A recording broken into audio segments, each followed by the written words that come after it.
इसकी भी। तो डिस्टेंस हम लोग कैसे निकाल सकते हैं, देखो ये इन दोनों इन दोनों इन दोनों इन दोनों के डिस्टेंस तो है ही, एक ये स्क्वायर है तो ये दोनों के बीच 2 मीटर 2 मीटर 2 मीटर 2 मीटर तो है ही।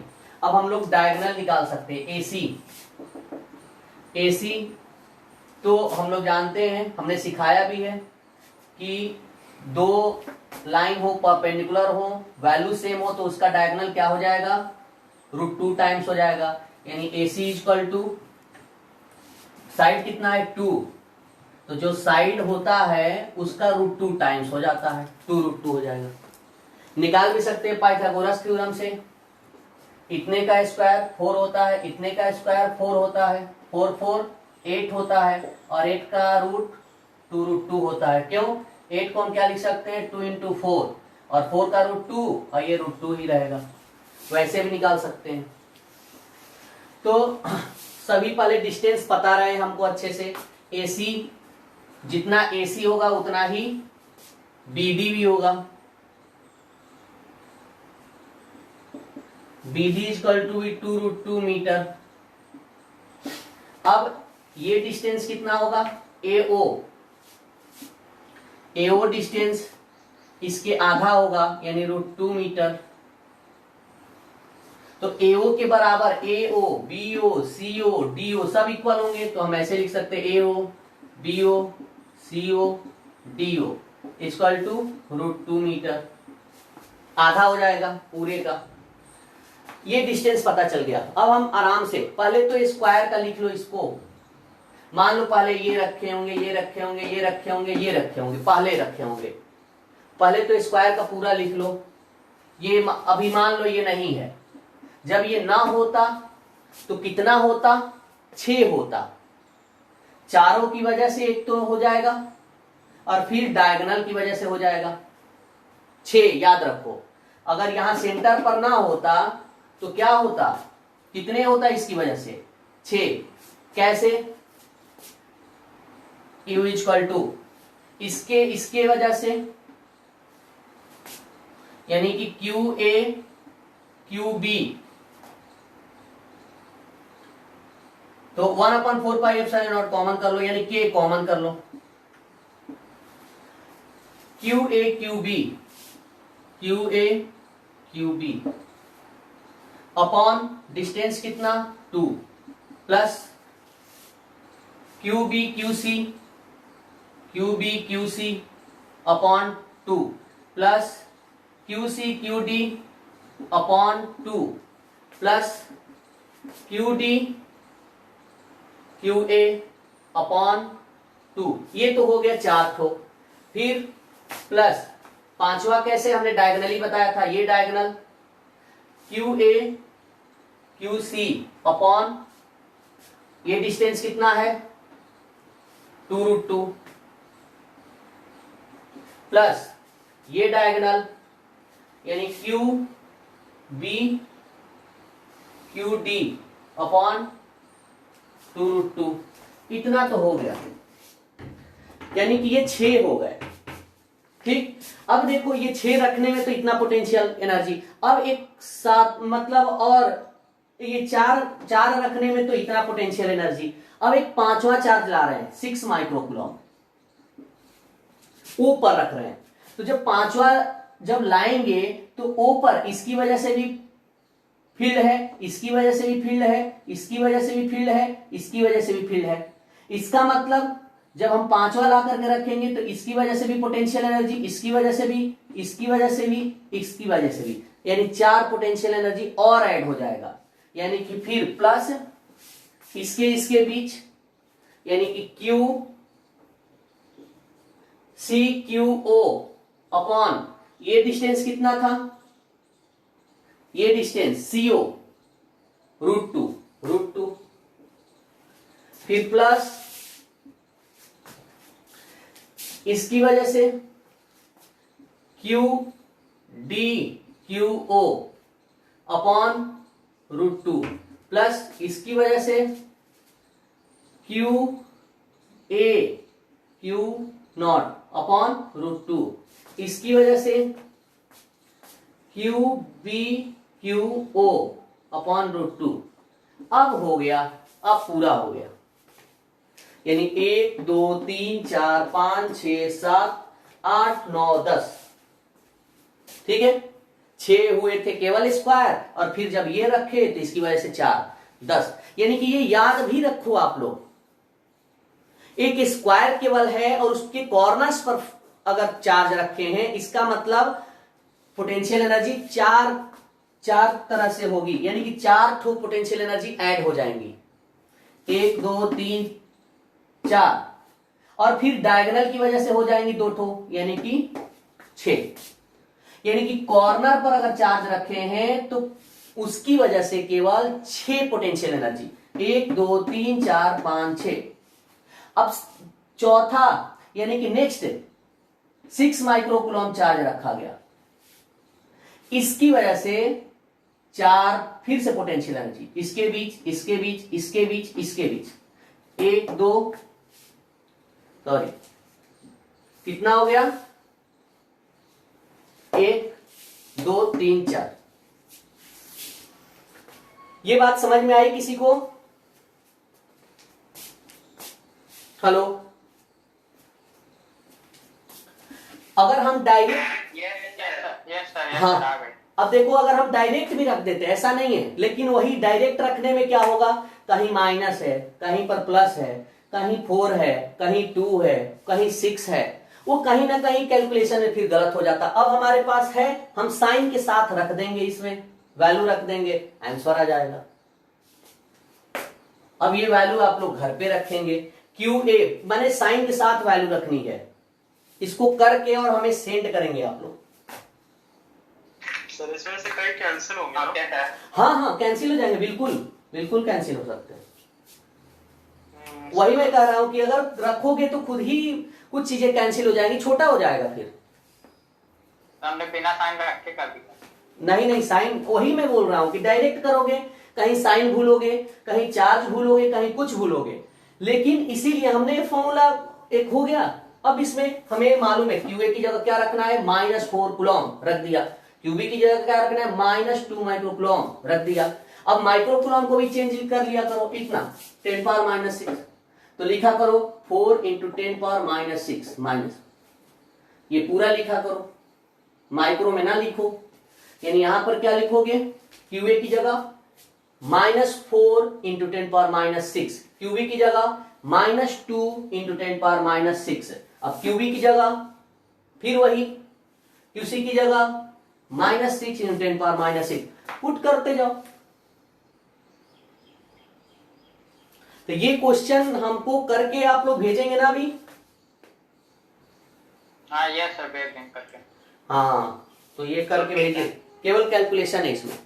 चलिए नेक्स्ट क्वेश्चन, एक थोड़ा सा डिफरेंट टाइप का क्वेश्चन, लेकिन जो अभी तक पढ़े हुए हैं ना पोटेंशियल एनर्जी और पोटेंशियल, उसी के बेसिस पर है, थोड़ा सा उसमें मैकेनिक्स भी इंसर्ट कर दिया है, थोड़ा सा, बस समझने की बात है। एक बात हमने बताया था जब हम पढ़ा रहे थे 11th में, या कुछ लोग पढ़े भी होंगे, कि वो नहीं, फ्री फॉल कंडीशन में एक बॉल था, उसको हम फ्रीली छोड़ देते थे, ठीक है, और प्रूव करते थे कंजर्वेटिव, यानी कि जो ग्रेविटेशनल फोर्स है वो कंजर्वेटिव है, यानी कि हर जगह हर पॉइंट पर इक्वल टोटल एनर्जी हम लोग कंसीडर करते थे, फाइंड करते थे।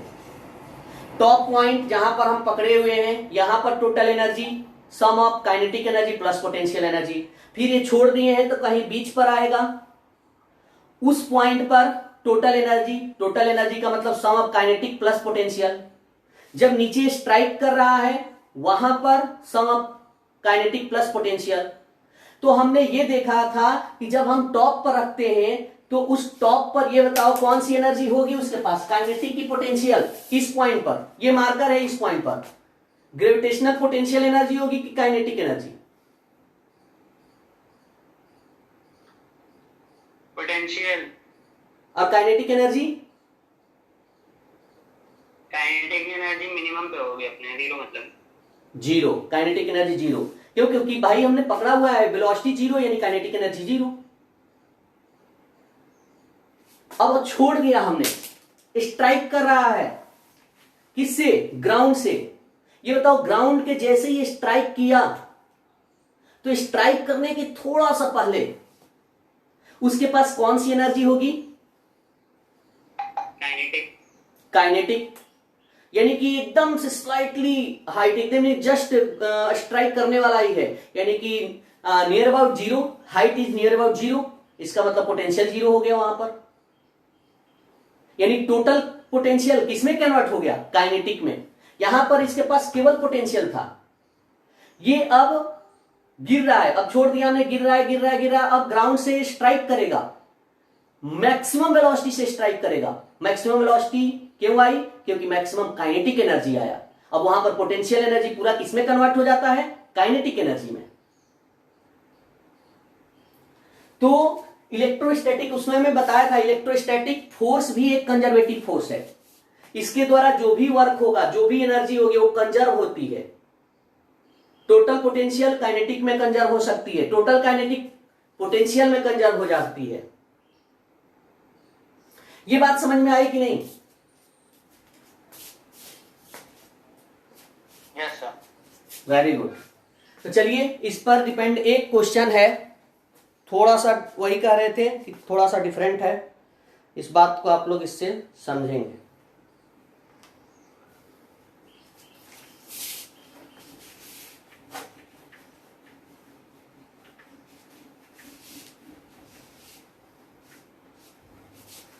लिखिए, एन अल्फा पार्टिकल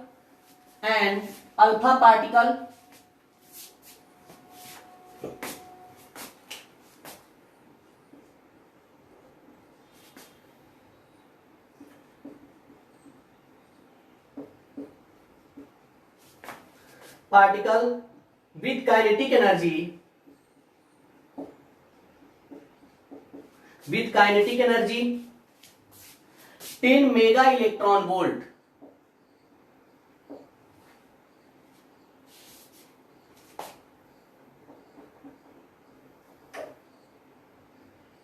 ये है आपका 10 नहीं 25 mega electron volt. 25 mega electron volt is heading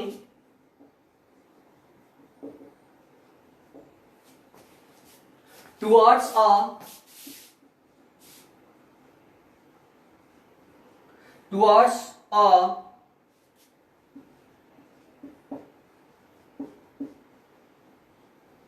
a stationary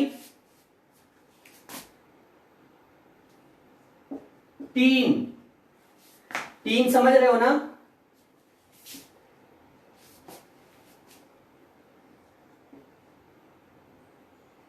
तीन nucleus of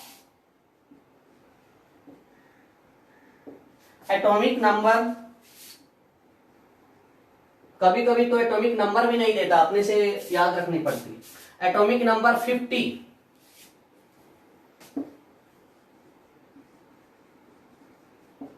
calculate the distance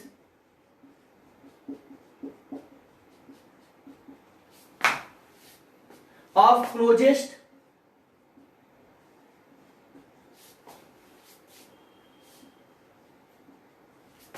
approach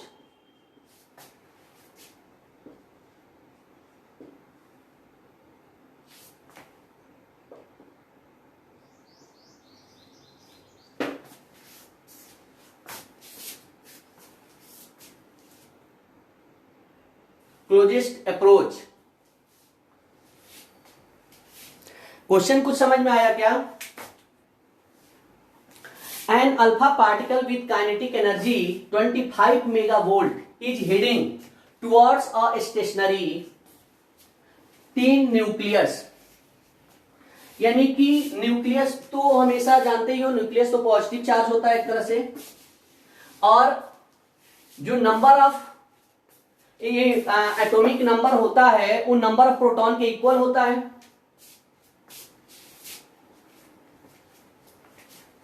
तो हाँ, तो ये देखो, ये मान लेते हैं, हम डायग्राम बना दे रहे हैं, समझा दे रहे हैं। ये है 3 उसका न्यूक्लियस, ठीक। अब क्वेश्चन में ये कह रहा है कि alpha particle with kinetic energy 25 megavolt, वो जो अल्फा पार्टिकल है उसके पास काइनेटिक एनर्जी है इतने की 25 मेगावोल्ट, मेगा इलेक्ट्रॉन वोल्ट, इतनी एनर्जी है। वो मूव कर रहा है towards the nucleus of tin, इधर की तरफ मूव कर रहा है, ठीक। तो कह रहा है कि, और ये स्टेशनरी पर है, तो कह रहा है कि calculate the distance of closest approach. अब ये सीधी सी बात है, अल्फा पार्टिकल भी पॉजिटिव होता है, तो ये कितने डिस्टेंस पर आकर के रुक जाएगा, इसके क्लोजेस्ट डिस्टेंस बताना है, कितने डिस्टेंस पर। क्लोजेस्ट डिस्टेंस का मतलब यही ना कि वो पहुंचता जाएगा, एक डिस्टेंस ऐसा आएगा कि इन दोनों के बीच तो रिपल्सन, दोनों पॉजिटिव है, रिपल्सन होने लगेगा, तो धीरे धीरे एक ऐसा आएगा, एक ऐसा पॉइंट आएगा जहां पर ये रुक जाएगा, that is the closest approach. यही डिस्टेंस आपका फाइंड करना है।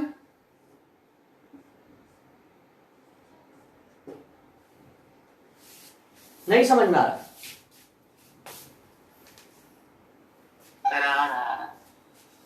तो बस निकालिए।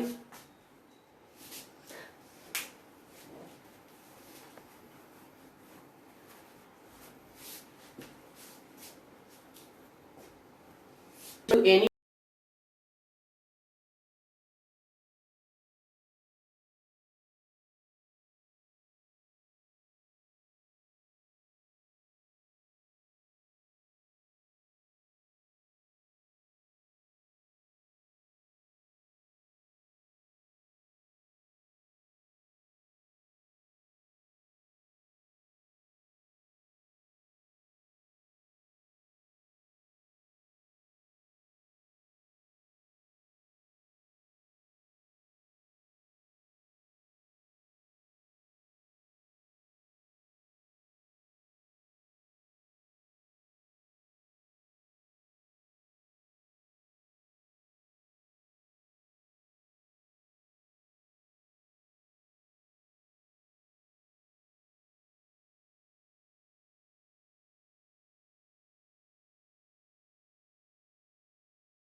पढ़े, प्रोटॉन दिया है ना शायद 50। भाई एटॉमिक नंबर का मतलब नंबर ऑफ प्रोटॉन, तो 50 इंटू ये 1.6 इंटू 10 पावर माइनस 19, यानी कि कितना हो जाएगा 80 इंटू 10 पावर माइनस 19 कूलम, इतना होगा।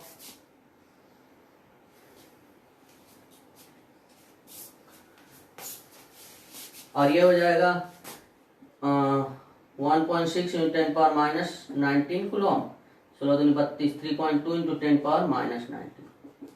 चलिए देखिए, समय ज्यादा लगा रहे हैं आप लोग। देखो हमने ये क्वेश्चन को यही समझाया कि क्वेश्चन में ये कह रहा है कि ये अल्फा पार्टिकल है, इसके पास इतना एनर्जी है, इतना एनर्जी, ठीक है, इतनी काइनेटिक एनर्जी है, ठीक। तो काइनेटिक एनर्जी है, इतना दिया गया। अब जैसे जैसे आगे बढ़ेगा इसको ये फोर्स अप्लाई करेगा ना, रिपेल करेगा, रिपेल करेगा, तो धीरे धीरे एक जस्ट ऐसे ही कि साइकिल है, साइकिल को हमने खूब स्पीडली पहले चला दिया, ठीक है, और उसके बाद से छोड़ दिया, पेंडल नहीं लगा रहे हैं, तो धीरे धीरे धीरे उसकी स्पीड कम होने लगती है, और एक टाइम ऐसा आता है कि वो रुक जाता है। क्यों स्पीड कम होने लगती है? फ्रिक्शन की वजह से, अपोज करता है फ्रिक्शन। जस्ट उसी तरह से इसके पास इतने काइनेटिक एनर्जी थी, लेकिन ये धीरे धीरे उसको क्या करेगा, फोर्स जैसे जैसे आगे आएगा वैसे वैसे ये फोर्स अप्लाई करेगा, फोर्स बढ़ता जाएगा उस पर। दोनों ही पॉजिटिव चार्ज है, ये तो हेवली चार्ज है, ये मूव कर ही नहीं सकता, क्वेश्चन में भी लिखा है रेस्ट पर है। तो धीरे धीरे इसकी स्पीड कम होती जाएगी, कम होती जाएगी, कम होती जाएगी, कम होती जाएगी, एक समय ऐसा आएगा कि ये रुक जाएगा। रुकने का मतलब टोटल जो काइनेटिक एनर्जी था वो इस पोजीशन पर इसने लॉस कर दिया। तो जब total potential kinetic energy loss कर दिया तो ये किसमें कंजर्व हुआ, किसमें कंजर्व हुआ? पोटेंशियल एनर्जी में। इन दोनों के बीच जब वो ये अल्फा पार्टिकल यहां पहुंचेगा तो इन दोनों के बीच जो पोटेंशियल एनर्जी होगी उसमें लॉस हो गया, उसमें कन्वर्ट हो गया। यानी कि इस पोजीशन पर टोटल काइनेटिक एनर्जी लॉस कर जा रहा है, यानी कि total loss of kinetic energy, gain in potential energy, electrical potential energy, loss of kinetic energy is equal to gain in electric potential energy.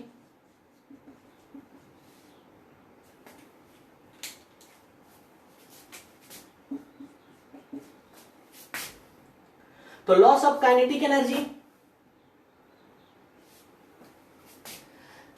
तो कहने का अब इनके बीच हम लोग यहां पर और यहां इनके बीच हम लोग पोटेंशियल एनर्जी निकाल सकते हैं और इस फॉर्मूले में रख सकते हैं। इस फॉर्मूले को पहले इक्वेशन फर्स्ट दे दो। बात समझ में आ रही है कि नहीं? ये किसी को कोई डाउट है? तो पोटेंशियल एनर्जी निकालो, यानी U कितना हो जाएगा बताओ? Q1 Q2 upon X is the distance between them. 57.6 into 10 to the power minus 16 आ रहा है। हाँ, क्या बताओ फिर से? Sir 57.6 into 10 to the power minus 16। Minus 16 यानी कि x मीटर में। चलो ठीक है, लिख के चेक कर लेते हैं। तो ये आ गया। अब U is equal to K की value 9 into 10 to the power 9 into Q1 की वैल्यू हम लोग दो तरीके से कर सकते हैं। यहीं कहो तो यहीं पर रख दे, दोनों तरफ यहीं से सॉल्व कर सकते हैं, अलग से स्टेप बढ़ाने की जरूरत ही नहीं पड़ेगी। बात समझ में आ रही है? Hello, loss of kinetic energy यानी कि काइनेटिक एनर्जी कितना था? 1 मेगा इलेक्ट्रॉन वोल्ट। डायरेक्ट रख देते हैं 1 मेगा 25 मेगा इलेक्ट्रॉन वोल्ट। तो 25 into mega electron volt. 1 mega electron volt कितने के बराबर? 1.6 × 10⁻13 के बराबर। ये लॉस ऑफ काइनेटिक एनर्जी हो गया। गेन इन पोटेंशियल एनर्जी, तो वही formula K Q1 Q2 upon x। अब x ये हम लोग आराम से निकाल लेंगे, x को इधर कर दो। K की वैल्यू 9 × 10⁻9, Q1 की वैल्यू, अल्फा की वैल्यू कितनी है? अल्फा की वैल्यू इतनी है 3.2 × 10⁻19। Q2 की वैल्यू, Q2 की वैल्यू का मतलब इसकी वैल्यू कितनी है? 80 × 10⁻19, 80 × 10⁻19 अपॉन, देखो ये इधर किए थे तो ये वाला नीचे आ जाएगा ना, यानी कि 25 × 1.6 × 10⁻13। यहां तक किसी को कोई प्रॉब्लम हो तो पूछ सकता है, जल्दी बोलो।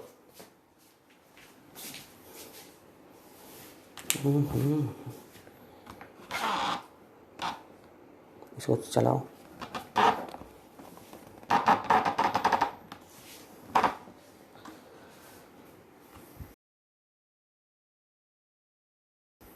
ये वैल्यू नीचे आ जाएगी, नीचे लिख दिया। अब हम लोग क्या करेंगे? x = बस कैलकुलेशन है अब, यानी कि एक जगह कर लो बस, ये यहां पर कैंसिल हो जाएगा ना, पॉइंट से पॉइंट 16 2 जा, तो 9 2 जा 18 इंटू 80 इंटू 10⁻, सभी को क्या करो? पावर को ऐड कर दो। 9 - 19 और क्या है? -19 अपॉन, नीचे भी पावर है ना, 10⁻13, ऊपर लेते जाओ, +13 और 25। अब 5 से चला जाएगा क्या?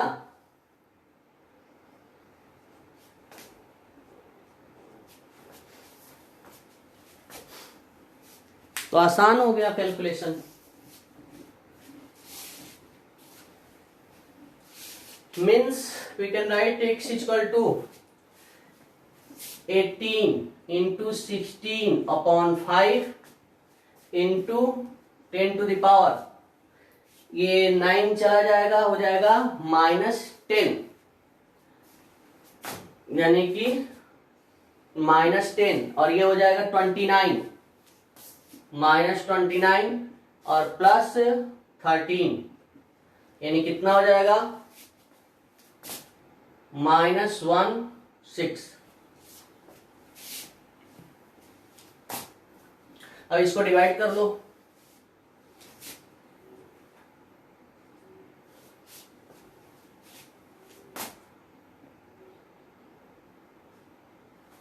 यही आएगा ना, अब इसको मल्टीप्लाई कर लो।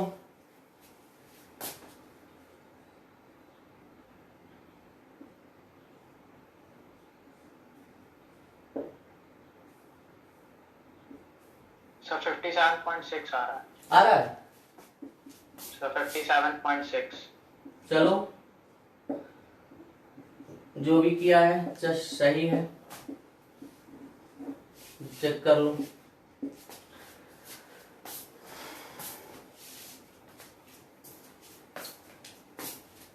किसी को डाउट है इसमें? No sir. ओके, मतलब अब ध्यान रहे।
इस तरह। No sir. किसी को कुछ भी नहीं मालूम? जैसे कुछ आइडिया लगाओ नाम से। लग रहा है सर कि इक्वल पोटेंशियल लगेगा सर सरफेस पे। इक्वल पोटेंशियल लगेगा, बिल्कुल अंदाजा तो सही लगा रहे हो आजकल, सही बात है। और कोई? सरफेस पे पोटेंशियल कांस्टेंट हो, सरफेस पर पोटेंशियल कांस्टेंट हो। बिल्कुल सही बात है। और कोई?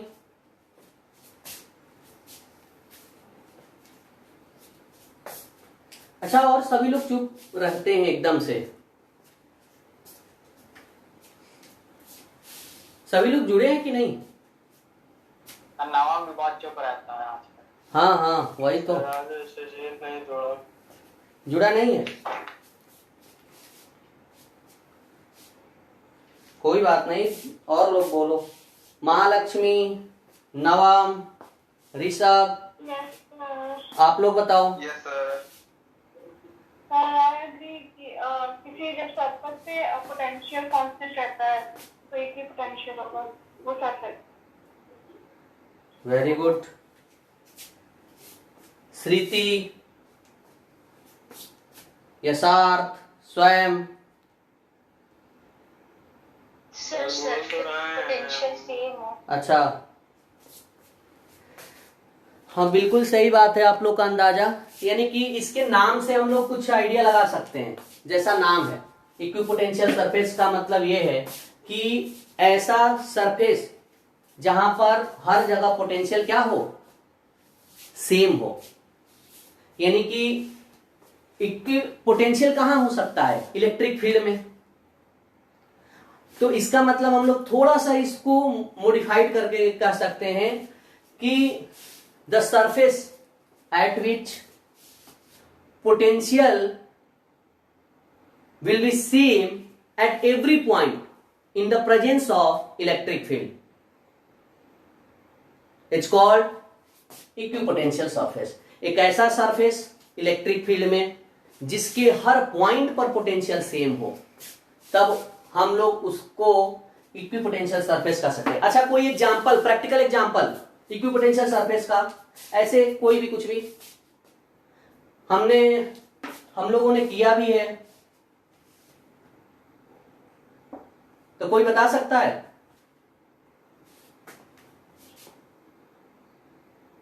कोई एक एग्जांपल इक्विपोटेंशियल सरफेस। कोई भी चार्ज कंडक्टर अगर हो, चार्ज कंडक्टर हो तो ये भी एक चार्ज कंडक्टर है, हॉलो भी है, but it is equipotential surface और नॉट?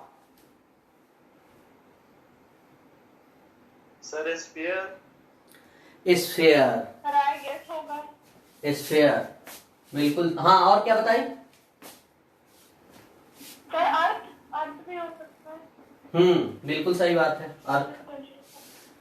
जनरल भाई हम लोग ओवरऑल डायमेंशन इसका स्फेरिकली मानते हैं, बाकी इसका डायमेंशन तो बहुत सारा इधर उधर है, लेकिन इतना बड़ा है कि उसको इग्नोर कर देते हैं। प्रैक्टिकल एग्जांपल अर्थ हो सकता है। तो बिल्कुल सही बात। स्फीयर, स्फीयर के इस पॉइंट पर, इस पॉइंट पर, इस पॉइंट पर, इस पॉइंट पर, इस पॉइंट पर, इस पॉइंट पर हर जगह पोटेंशियल क्या होता है, सेम होता है। यानी कि इसमें हम लोग सबसे अच्छा एग्जांपल स्फीयर दे सकते हैं। स्फीयर दे सकते हैं, चार्ज रिंग के हर पॉइंट पर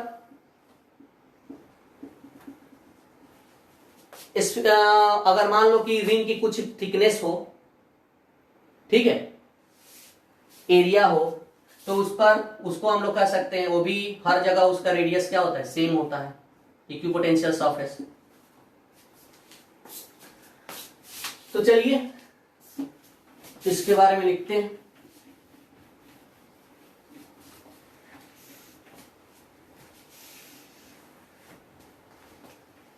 ऐसे ही जवाब देते रहो, देखो गलत हो या सही बोलना तो चाहिए ना।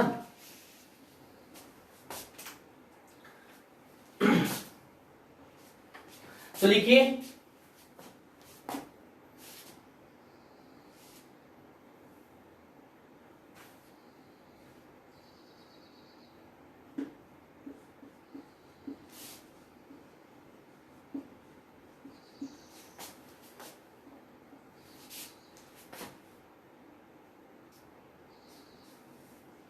on which या at which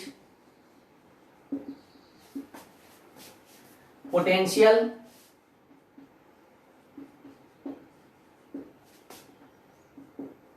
is same at every point. मैंने बेसिक एकदम हम लैंग्वेज लिखवा रहे हैं. At every point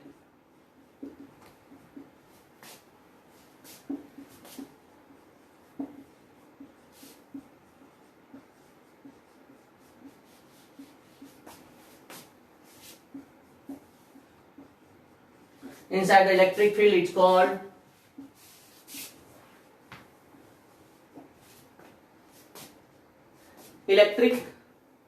it's called equipotential surface.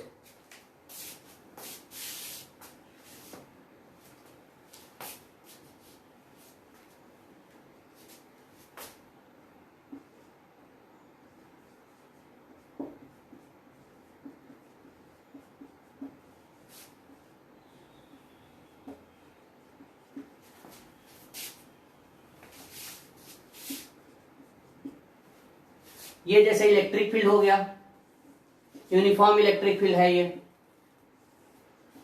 Field lines को रिप्रेजेंट कर रहा है. एक सरफेस हमने यहां पर लाके रख दिया ऐसे, तो इस सरफेस के इस पॉइंट पर, इस पॉइंट पर, इस पॉइंट पर, इस पॉइंट पर, इस पॉइंट पर, इस पॉइंट पर, हर पॉइंट पर पोटेंशियल क्या होगा? सेम होगा. क्यों? क्योंकि इलेक्ट्रिक फील्ड लाइंस यहां से क्रॉस कर रही है एकदम. ये हाँ, ये है कि ये सरफेस हमें इलेक्ट्रिक फील्ड लाइन से परपेंडिकुलर रखा हो. जैसे एक सीट हम ले जाकर के फील्ड लाइंस में रख दिए, सीट एकदम परपेंडिकुलरली, तो सीट के सभी पूरे सरफेस पर हर जगह इलेक्ट्रिक फील्ड क्या होगा? सेम होगा. क्यों? क्योंकि सेम डिस्टेंस पर ही वो इमर्ज हो रही है, सेम डिस्टेंस पर ही वो इंसिडेंट हो रही है. तो इसलिए ये फील्ड इलेक्ट्रिक फील्ड में ये सरफेस है, ये हम लाइन इसलिए ऐसे ड्रॉ कर रहे हैं क्योंकि ये सरफेस है, इसको ऐसे रखेंगे तो केवल और केवल एक लाइन दिखेगा. तो ये पूरे जितने भी इस पर पॉइंट्स होंगे वो क्या होंगे? इक्विपोटेंशियल सरफेस होंगे. इलेक्ट्रिक फील्ड के अंदर ये सरफेस है. चार्ज स्फीयर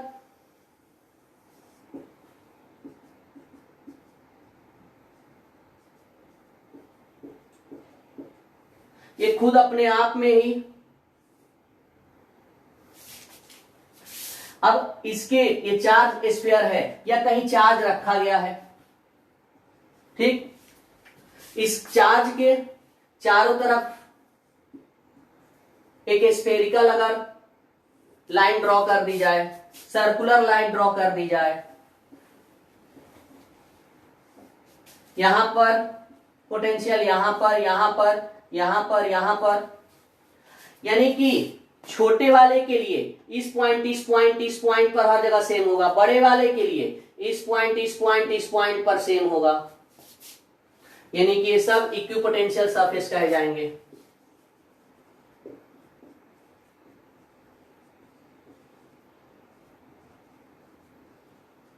इसका मतलब ये नहीं कि इसका और इसका पोटेंशियल सेम होगा, नहीं, इसका सेम होगा. इसका पूरा का सरफेस पर, ये इसका सरफेस अलग है, इसका सरफेस अलग है. दो डिफरेंट सरफेस की बात नहीं हो रही, एक ही सरफेस की बात हो रही है. इसका, इस सरफेस का पोटेंशियल अलग होगा, इस सरफेस का अलग होगा, इसका अलग होगा, इसका अलग होगा. मे भी अगर यूनिफॉर्म है तो चेंज नहीं होगा, लेकिन इस कंडीशन में radius change, electric field change, electric field change, electric potential change. Electric potential change इसका मतलब इस पर पोटेंशियल अलग होगा, इस पर पोटेंशियल अलग होगा, लेकिन इसके सरफेस पर पूरे पर पोटेंशियल सेम होगा.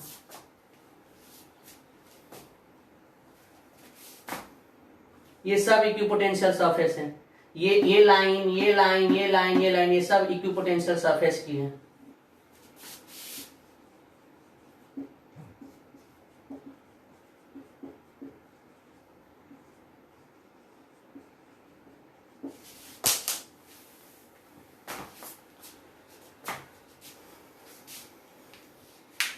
Done.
On the basis of this.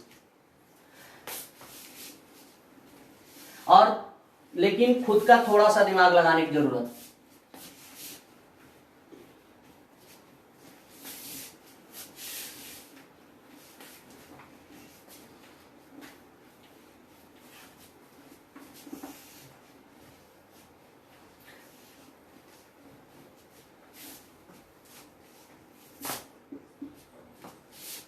ये एक चार्ज है, ठीक, ये एक स्फीयर के सेंटर पर रख दिया गया ये चार्ज, ठीक। दूसरा चार्ज Q, ये Q इक्वल टू 2 माइक्रोकूलम है, और एक दूसरा charge capital Q equal to 4 microcoulomb point A पर है, इस स्फीयर के पॉइंट ए पर।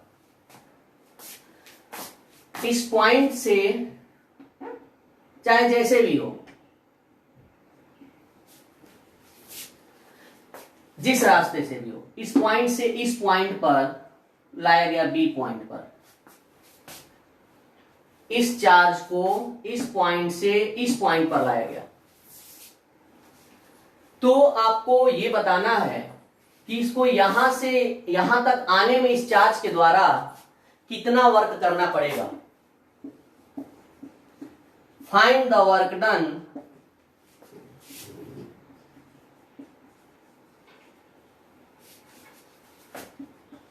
इन ब्रिंगिंग ऑफ चार्ज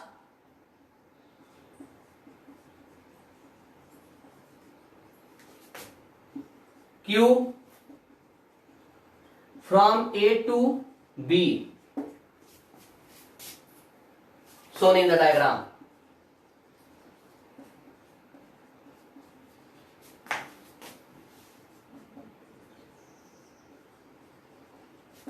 और इसकी रेडियस दे दी गई आपको 2 मीटर की,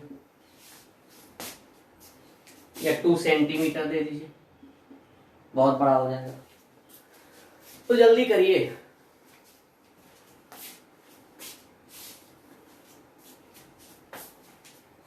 ए से बी तक लाने में कितना वर्क करना पड़ेगा इस चार्ज को।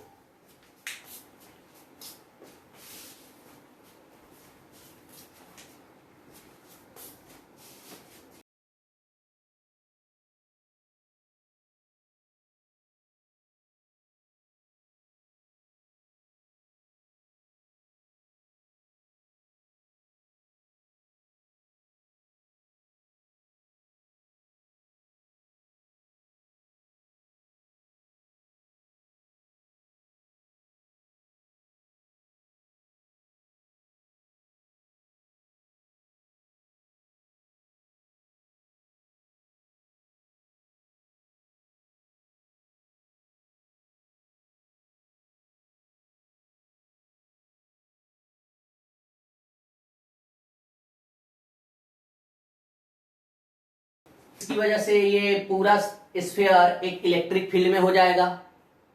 सेंटर पर चार्ज रखा गया है, तो ये पूरा स्फीयर का सरफेस कहां हो जाएगा, इलेक्ट्रिक फील्ड में हो जाएगा।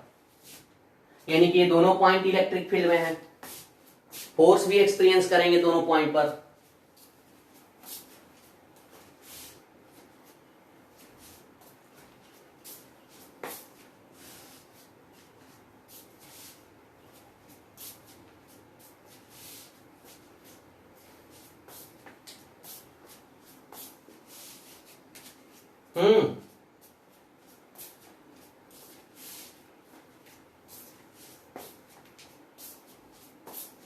जल्दी करिए।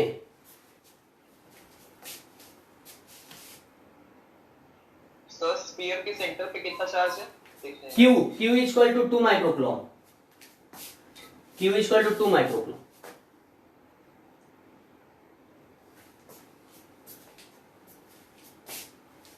और ये स्फीयर पर चार्ज नहीं, केवल और केवल स्फीयर के एक पॉइंट पर रखा गया ये चार्ज। स्फीयर के सरफेस पर कोई चार्ज नहीं है। बात समझ रहे हो ना? इस पॉइंट पर ये चार्ज रखा गया है। हाँ, केवल पॉइंट पर।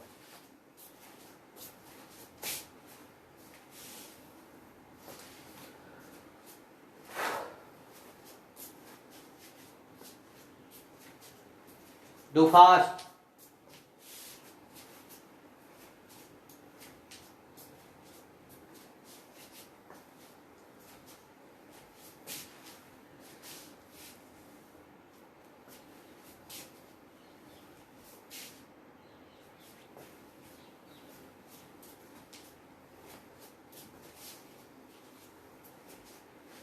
कोई एक छोड़ दिया फिर क्या? दीप। सर वो महालक्ष्मी की कराटे क्लास। अच्छा, कराटे कितना 5-15 पर होती है ना? नहीं 5 हो गया उसका टाइम के लिए। अच्छा,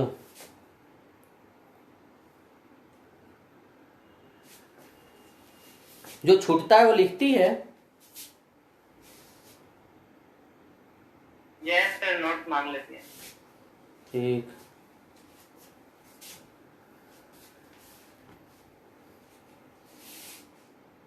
कोर्स कितने दिन का होता है ये? अब इसका आइडिया नहीं है।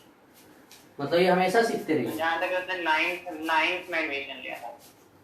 9th से अभी तक? तो ऑनलाइन ही सिखाया जाता है क्या? ऑनलाइन नहीं आता तो ऑफलाइन रहता, बट ये कोविड की वजह से ऑनलाइन पर। अच्छा अच्छा।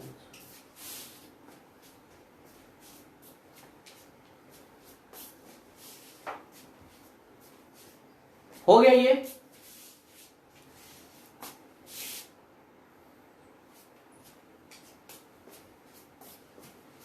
डन।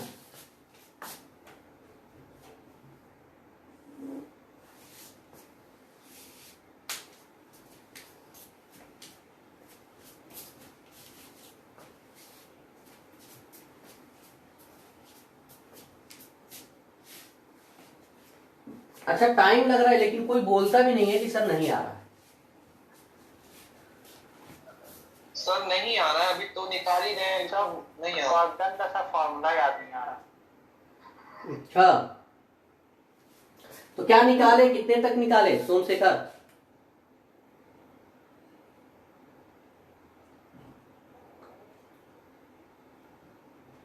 सर फोर्स निकालना होगा उनके बीच का, उसके बाद फिर इधर निकालना होगा एफटी का। तो निकाल लिए? आया है पर गलत आया है, देख के लग रहा है। अच्छा, देख के लग रहा है कि गलत। तो ये बताओ, ये दोनों ही पॉइंट पर